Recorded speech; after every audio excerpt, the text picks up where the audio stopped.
اور جب ایک اکیلے اللہ کا ذکر کیا جاتا ہے تو جو لوگ آخرت پر ایمان نہیں رکھتے ان کے دل گھٹ جاتے ہیں،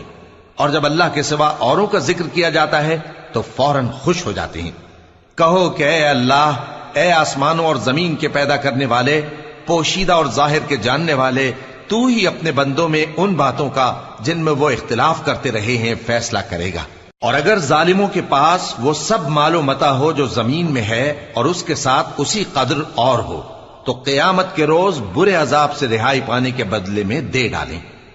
اور ان پر اللہ کی طرف سے وہ امر ظاہر ہو جائے گا جس کا ان کو خیال بھی نہ تھا،